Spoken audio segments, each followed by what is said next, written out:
அனைவருக்கும் வணக்கம்.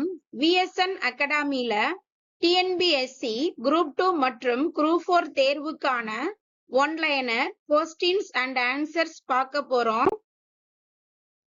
11th standard history சிந்துவெளி நாகரிகம் யூனிட்ல டோட்டலா 70 கொஸ்டின்ஸ் பார்க்கலாம். ஃபர்ஸ்ட் கொஸ்டின், இந்தியாவில் முதற்கட்ட நகரமயமாக்கத்தின் சின்னம் சிந்து நாகரிகம். சிந்து நாகரிகம் அடையாளம் காணப்பட்ட முதல் இடம் ஹராப்பா. சிந்து நாகரிகம் டேஷ் நாகரிகம் என்றும் அழைக்கப்படுகிறது. ஹராப்பா. ஹரப்பா நாகரிகத்தின் படிநிலைகள் 3. ஃபர்ஸ்ட் ஒன், தொடக்ககால ஹராப்பா 3000 முதல் 2600 வரை. முதிர்ச்சி அடைந்த ஹராப்பா 2600 முதல் 1900 வரை. பிற்கால ஹராப்பா 1900 முதல் 1700 வரை. ஹராப்பாவுக்கு முதலில் வருகை தந்தவர் சார்லஸ் மேசன். சார்லஸ் மேசன் ஹராப்பாவுக்கு வருகை தந்த ஆண்டு 1826. அம்ரி என்னும் ஹராப்பா பண்பாட்டோடு தொடர்புடைய இடத்துக்கு வருகை தந்தவர் அலெக்சாண்டர் பர்ன்ஸ். அலெக்சாண்டர் பர்ன்ஸ் அம்ரிக்கு வருகை தந்த ஆண்டு 1831. எங்கிருந்து எந்த பகுதிக்கு ரயில் பாதை அமைப்பதற்காக ஹராப்பா அளிக்கப்பட்டது? லாகூரில் இருந்து முல்தானுக்கு ரயில் பாதை அமைப்பதற்காக ஹராப்பா அளிக்கப்பட்டது. இந்திய தொல்லியல் அளவீட்டு துறையின் முதல் அளவையர் அலெக்சாண்டர் கன்னிங்ஹாம். அலெக்சாண்டர் கன்னிங்ஹாம் ஹராப்பாவை பார்வையிட்ட ஆண்டுகள் 1853, 1856, 1875. ஹராப்பாவின் முக்கியத்துவத்தையும் அதன் நாகரிகத்தையும் உணர்ந்து அங்கு ஆய்வு நடத்த காரணமாக இருந்தவர் சர் ஜான் மார்ஷல்.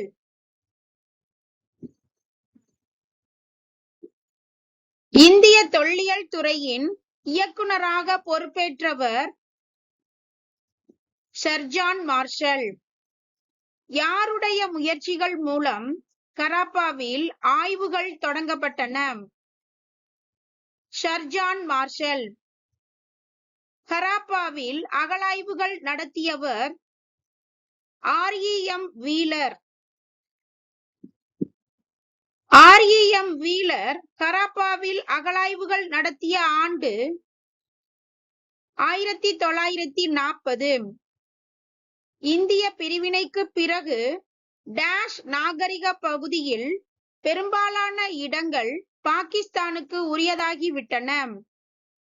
ஹராப்பா நாகரிக பகுதியில் பெரும்பாலான இடங்கள் பாகிஸ்தானுக்கு உரியதாகிவிட்டன. அகழாய்வுக்கு உட்படுத்தப்பட்ட ஹராப்பா நாகரிக பகுதிகள் காளிபங்கன், லோத்தல், ராக்கி ஹார்கி, டோலாவீரா. சிந்து நாகரிகம் இந்தியாவிலும் பாகிஸ்தானிலும் மொத்தம் டேஷ் சதுர கிலோமீட்டர் பரப்பளவில் அமைந்துள்ளன. 1.5 மில்லியன் சதுர கிலோமீட்டர். மெகர்கார் என்பது சிந்து பகுதி.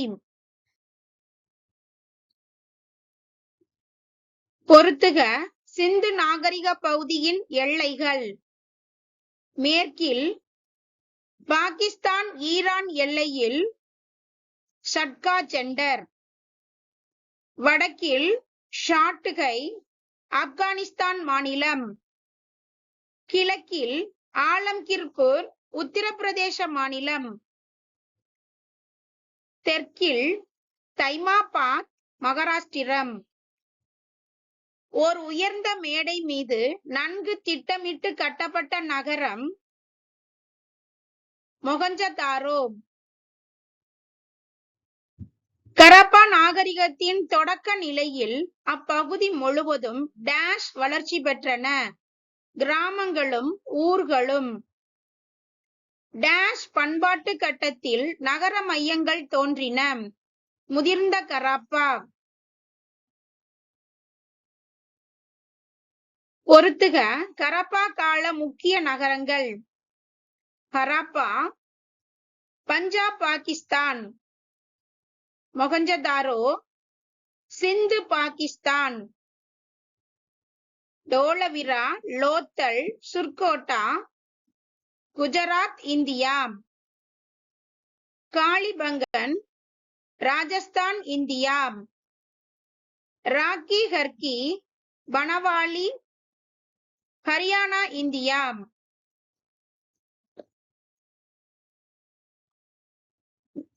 ஹரப்பா நாகரிகத்தின் டேஷ் பகுதி முக்கியத்துவம் வாய்ந்த இருப்பிடத்துக்கான அமைப்புகளுடன் காணப்படுகிறது. கோட்டை பகுதி. டேஷில் உள்ள ஒரு கட்டிடம் சேமிப்பு கிடங்காக அடையாளம் காணப்படுகிறது. மொஹஞ்சதாரோ. முற்றத்துடன் கூடிய ஒரு பெரிய குளம் என்பது த கிரேட் பாத் அல்லது பெருங்குளம். முற்றத்துடன் கூடிய ஒரு பெரிய குளத்தின் சுவர்கள் டேஷ் பூசப்பட்டு நீர் புகாதபடி இருக்கின்றன. சிப்சம் செறிந்த சுண்ணச்சாந்தால் பூசப்பட்டு நீர் புகாதபடி இருக்கின்றன. ஹரப்பா மக்களுக்கு வேளாண்மையில் கிடைத்த வருவாய் உபரி வருவாய். ஹரப்பா மக்கள் வேளாண்மையில் டேஷ் முறையை பின்பற்றினார்கள். இரட்டை பயிரிடல் முறை.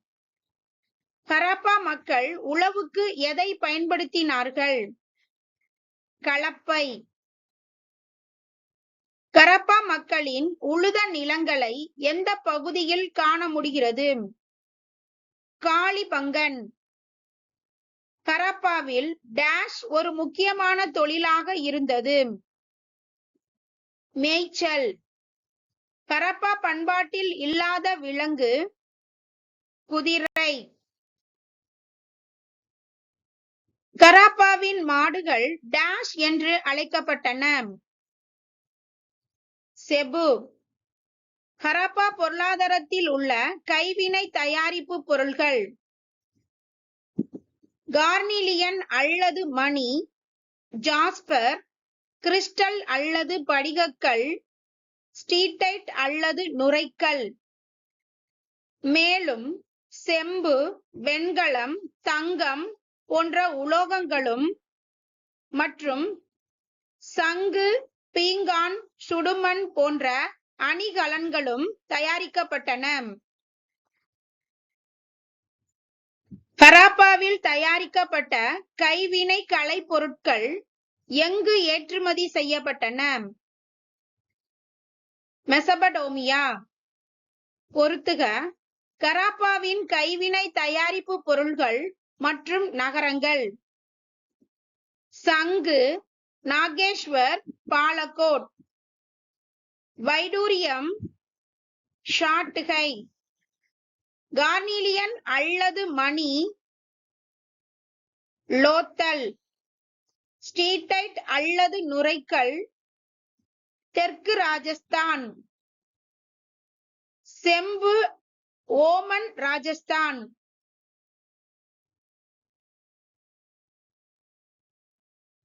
ஹரப்பா மக்களின் மட்பாண்டங்களில் டேஷ் கலந்த வண்ணம் பூசப்பட்டிருந்தன. அடர் சிவப்பும் கருப்பும் கலந்த வண்ணம் பூசப்பட்டிருந்தன.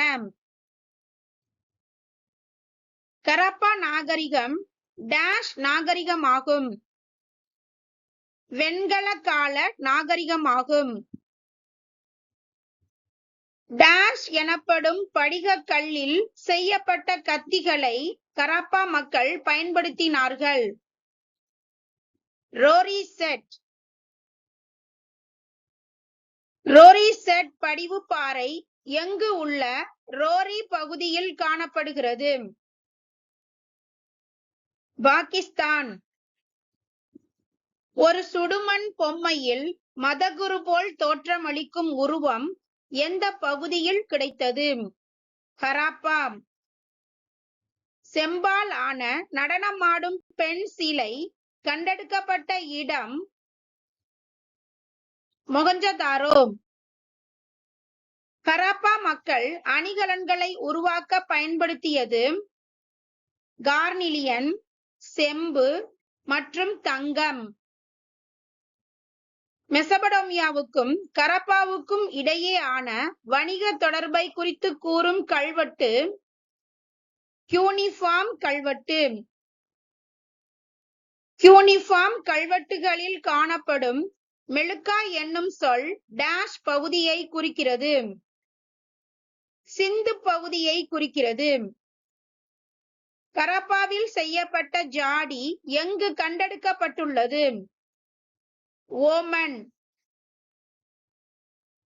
கரப்பாவை சேர்ந்த முத்திரைகள், எடைக்கற்கள், தாயக்கட்டைகள், மணிகள் எங்கு கண்டெடுக்கப்பட்டுள்ளன? மெசபடோமியா. ஹரப்பா நாகரிக பகுதிகளில் இருந்து படிக கல்லால் ஆன டேஷ் வடிவ எடைக்கற்கள் கண்டெடுக்கப்பட்டுள்ளன? கனசதுர வடிவ எடைக்கற்கள் கண்டெடுக்கப்பட்டுள்ளன. 16 விகிதம் கொண்ட சிறிய எடையின் இன்றைய அளவீடு 13.63 கிராம். ஹரப்பா மக்கள் இன்றைய அளவீட்டில் 1 இன்ச் டேஷ் கொள்ளும் விகிதத்தில் அளவுகோலை பயன்படுத்தி இருக்கிறார்கள். 1.75 சென்டிமீட்டர். ஹரப்பா நாகரிக பகுதிகளில் அதிக அளவு கண்டெடுக்கப்பட்ட முத்திரைகள் ஸ்டீடைட், செம்பு, சுடுமண் மற்றும் தந்தம். ஹரப்பாவில் டேஷுக்கும் மேற்பட்ட எழுத்து தொடர்கள் ஆவணப்படுத்தப்பட்டுள்ளன. 5000க்கும் மேற்பட்ட எழுத்து தொடர்கள் ஆவணப்படுத்தப்பட்டுள்ளன. ஹரப்பாவில் கிடைத்தவற்றில் மிக நீளமானதாக கருதப்படும் எழுத்து தொடர் டேஷ் குறியீடுகளை கொண்டுள்ளது. 26 குறியீடுகள். ஸ்டீடைட் கல்லில் அமைந்த மதகுரு கண்டெடுக்கப்பட்டுள்ள இடம் மொஹஞ்சதாரோ. வேள்வி பீடங்கள் அடையாளம் காணப்படும் இடம் காளிபங்கன்.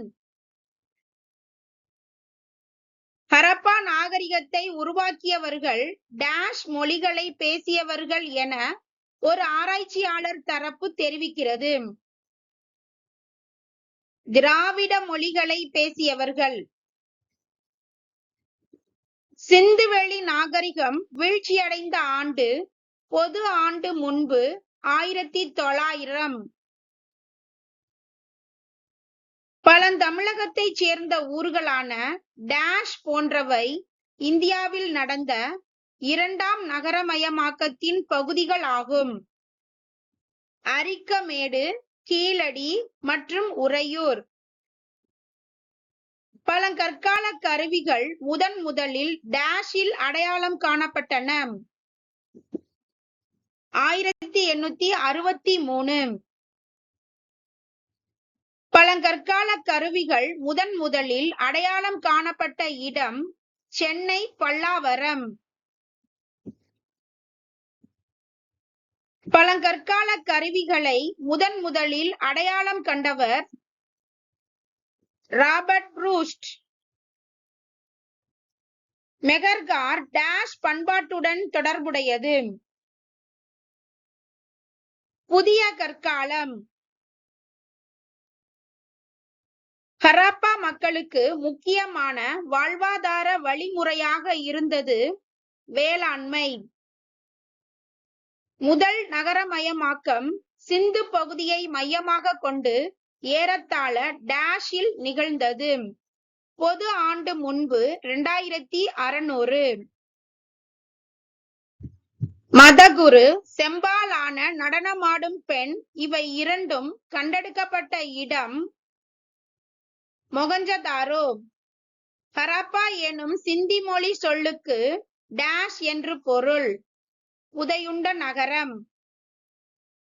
மொகஞ்சதாரோ என்னும் சிந்தி மொழி சொல்லுக்கு டேஷ் என்று பொருள். இடுகாட்டு மேடு. ரிவிஷன் பண்றதுக்கு ரொம்ப யூஸ்ஃபுல்லா இருக்கும். ஓகே ஃப்ரெண்ட்ஸ், மறக்காம விஎஸ்என் அகாடமியை சப்ஸ்கிரைப் பண்ணுங்க. நன்றி.